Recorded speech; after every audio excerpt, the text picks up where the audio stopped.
Welcome again to the course of Organizational Theory and Behavior.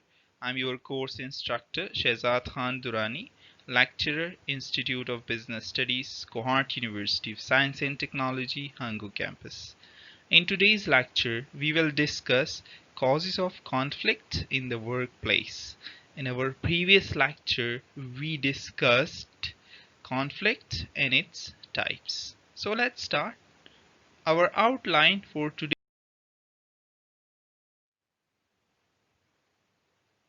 Causes of conflict in the workplace. So we will discuss in detail what are some of the causes or the reasons of conflict in the workplace, and they are conflicting needs, conflicting styles, conflicting perceptions, conflicting goals, conflicting pressures, conflicting roles, or we can call it role conflict, different personal values. So conflict on that if people belong to different values they have, or like they belong to different cultures, or they carry their own values. Unpredictable policies, right? So we will talk about it.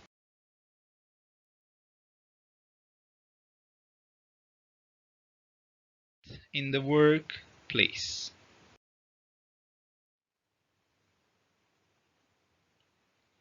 So we discussed conflict, that conflict is a disagreement. So there are disagreements among individuals in the conflict process. There can be disagreements among the departments and between unions, or among unions and management, right? So between union and management there can be conflict as well, right? So psychologist Art Bell 2002 suggests 6 reasons for conflict in the workplace, right? He said that there are 6 reasons which caused conflict in the workplace. And what are they? They are: the first one is the conflicting needs, the second one is the conflicting styles, the third one is conflicting perceptions, right? The perceptions of the people, like they can be different, the thinking, the way they think actually. The next one is the conflicting goals, right? So people have different goals, they are carrying different kinds of goals, so there can be conflict, right? We will discuss each of them in detail, right? So we are just naming it here. And the next one is the conflicting pressures, and then we have the conflicting goals. So how much are they? 1 2 3 4 5 6 total. He defined or discussed, or he talked about 6 reasons for conflict in the workplace. Then there is another picture. Bret Hart 2009 identifies 2 additional causes of conflict, right? We talked about 6 causes or the reasons of conflict, right, in the workplace. But here he said that there are 2 additional one as well, right? 6 plus 2. So he talked about it. The first one is different personal values, and the second one is the unpredictable policies. So he said that people have different personal values, and like there can be unpredictable policies, and it can lead to conflict, right? So this brings the potential reason for conflict in Hart's estimation to 8, right? So it can be like the potential reason for conflict in addition to the Hart reasons of conflict, right? So Art Bell 6 reasons of conflict plus Hart 2 additional reasons of conflict. So total we have 8 reasons of conflict, right? So we will define each one of them in detail.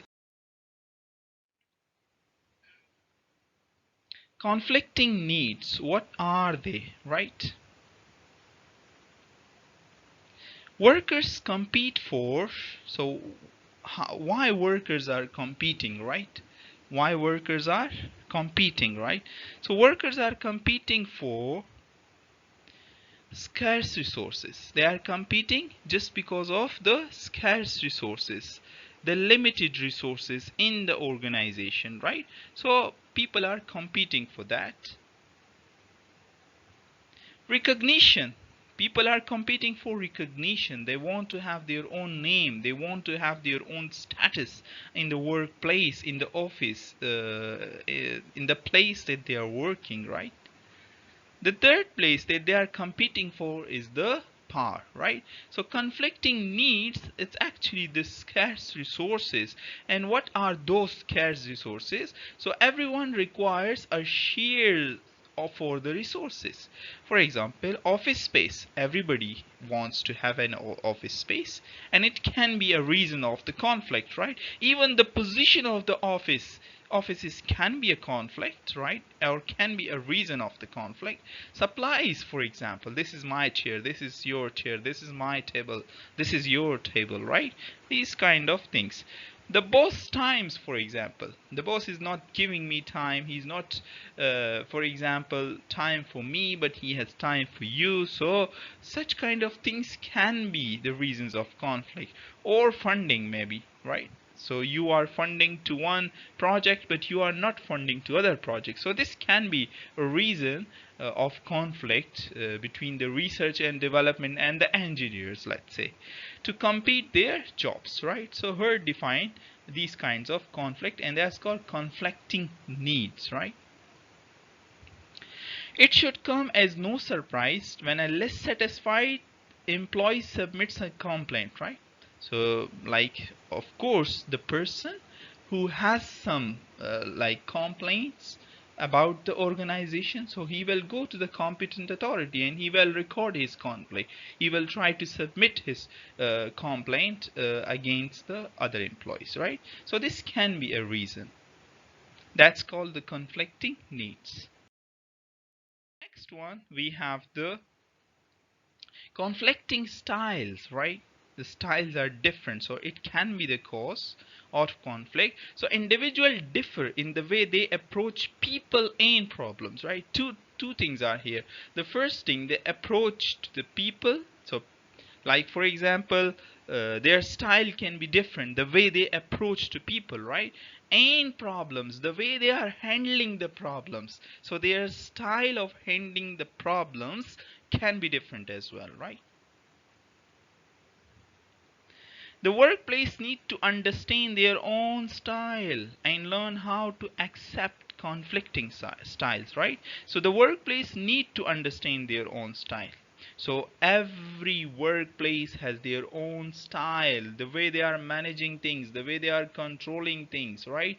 The way they are dealing with the situations, right? So it can be different, and learn how to accept conflicting styles and learn how to accept conflicting styles. So you should learn about such conflicting styles. Otherwise, for example, it will be very hard to stay in the organization if you don't know about the conflicting styles, if you don't know the different kinds of personality traits that people are carrying. So personality test, such as the Myers-Briggs personality test inventory, it is one of the kind of test can help people explore their instinctive personality styles. So what are some of your personality styles you can have? So you can test your personality styles through this test, right? MBTI. An example of conflicting styles would be where one worker works best in very structured environment, right? There is a proper structured environment. There are two kinds of environment: structured and unstructured environment, right, in an organization. So for example, one works best in a structure while another works best in an unstructured environment, right? So it depends on the employee, it depends on their personality traits, it depends on their styles or their way or their approach towards problem or people. Next one, in the causes of conflict, we have the conflicting perception. Perception means your way of thinking, the way you look into things, right? And it can be different, and it's called the conflicting perception, because your way of thinking, your different approach can be the reason of the conflict in the workplace or in the organization. So conflicting is actually viewing the same incident in dramatically different ways. You can have a different approach towards the same incident, right? And another person can have a different approach towards that incident, and it can be the reason of the conflict. The way you want to deal things can be different. So sources of conflicting perceptions, right? From where such kind of perception or conflict is coming from. So some of the sources are, it includes memos, right? It includes performance reviews, right? It can be the reason. The performance review can be different of different individuals. Company rumors, there can be rumors about different individuals exist in the organization. So different rumors exist actually in different organization, and it can be the reason of conflict. Hallway comments, right? And we can have the client feedback. So these are some of the sources of conflicting perception.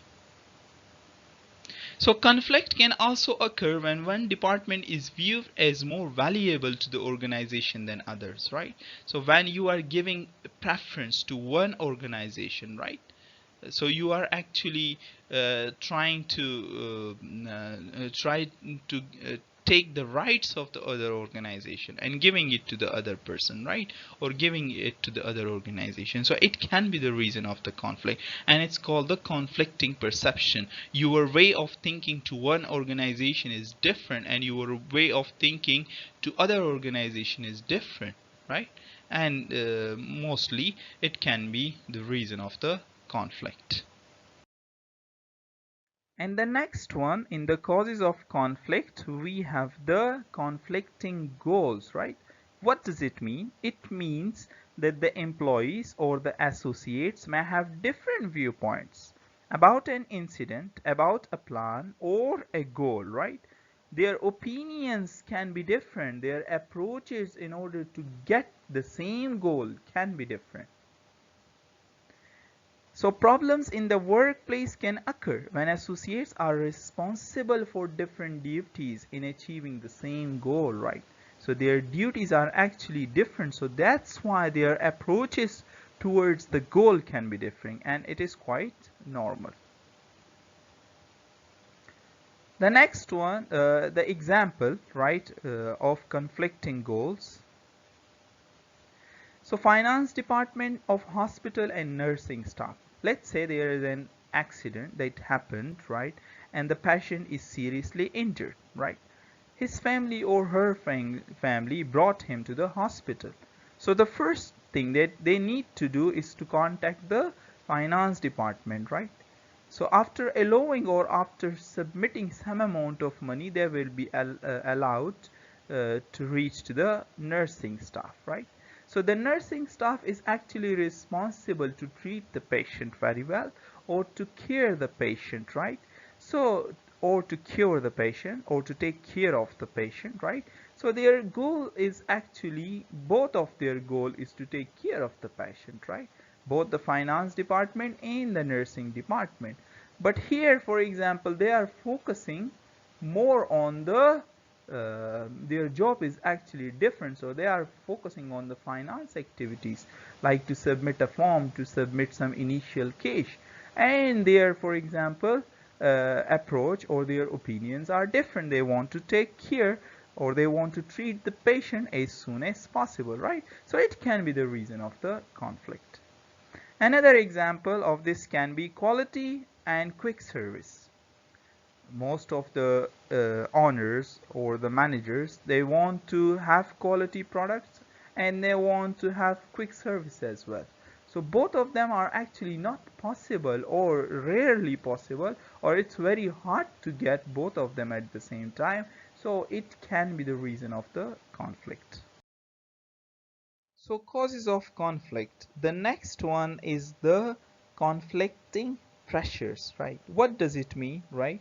So pressure, conflicting pressure can occur when two or more associates, when two or more employees, or two or more departments are responsible for separate actions. Their actions are separate, different, with the same deadline, right? They have different separate actions, but their deadline is actually the same, right? The example of this can be Manager A needs Department A to complete a report by 3 p.m. So there is a deadline. You have to complete that report by 3 p.m. The Manager A is actually instructing the Department A or directing the Department A to complete the report by 3 p.m. which is the same deadline. So the deadline is the same. The Department B needs Department A, right? Now Department B wants from the Department A to have a machine fixed. So the Department A has to do two things with the same deadline, right? So there is a pressure, right? A report, completion of the report by 3 p.m. and fixing a machine. Now, moreover, what happens here? Manager B, another person who doesn't know the machine is broken, so he has no information about the machine, now wants Department B. So he is actually ordering Department B to use the broken machine before 3 p.m.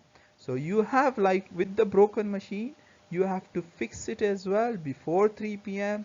right? You have to finish your work, you have to complete your project, right?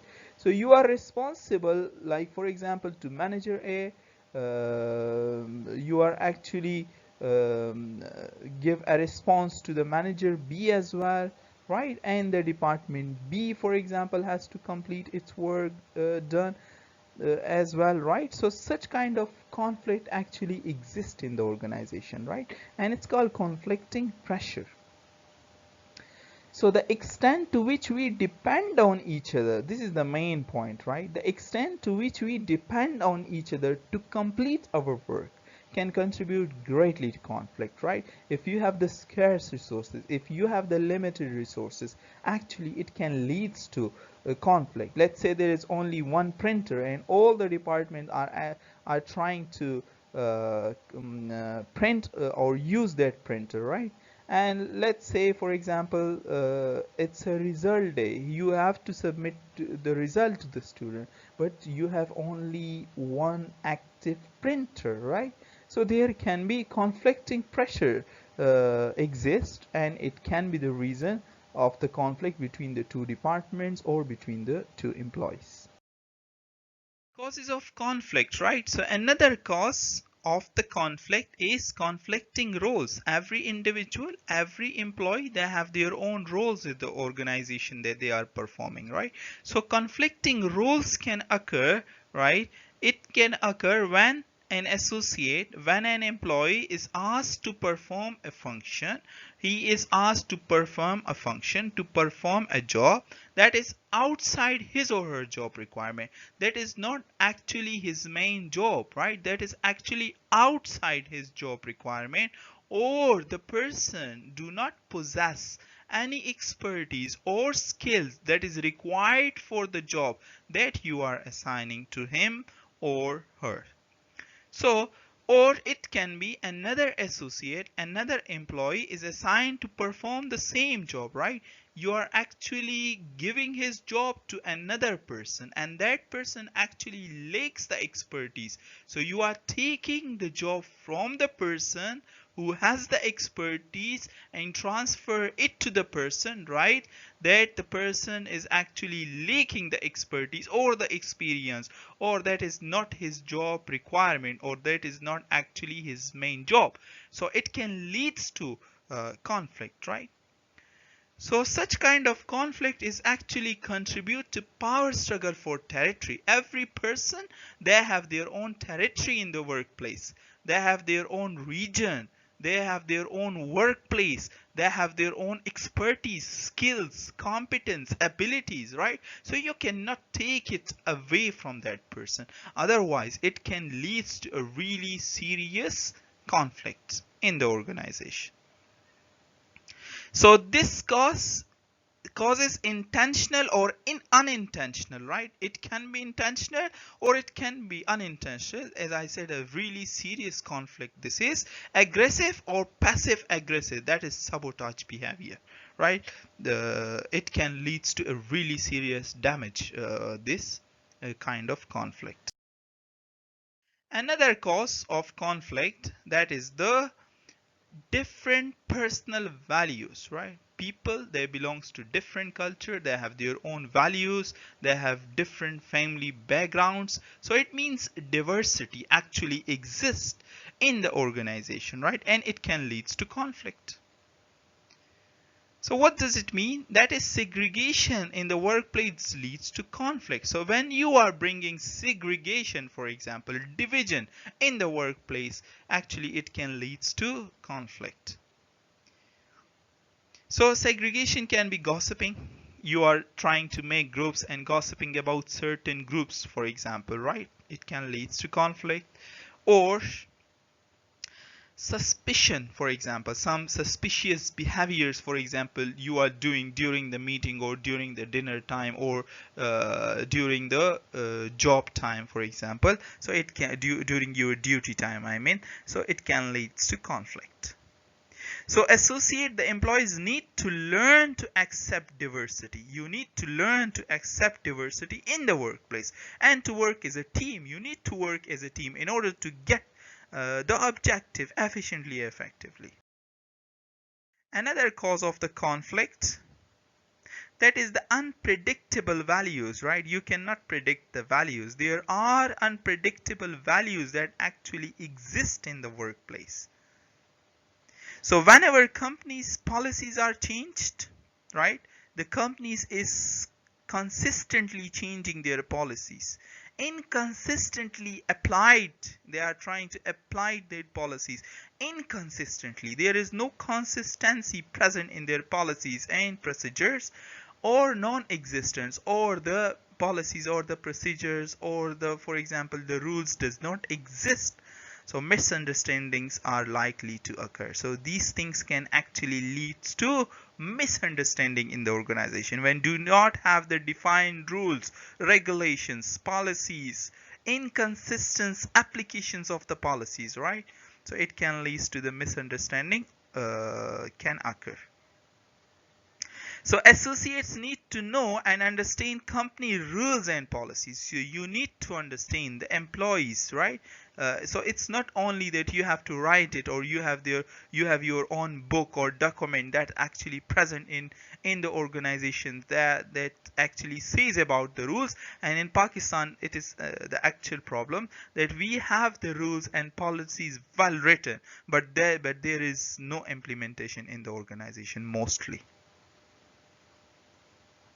Otherwise, unpredictable things can occur, such as associates dressing inappropriately. Nobody is caring about the dresses, right? Nobody is caring about the dress code, right? Or giving out wrong information, right? Or they are providing wrong information about the dresses, about the procedures. Everybody is coming up with their own ideas or opinions, right? The absence of clear policies or policies that are constantly changing, right? If the policies are changing, inconsistency, or if there is an absence, can create an environment of uncertainty and conflict. So you will see uncertainty in the environment. You will see conflict in the environment. These are the references that I used while making my slide. Thank you.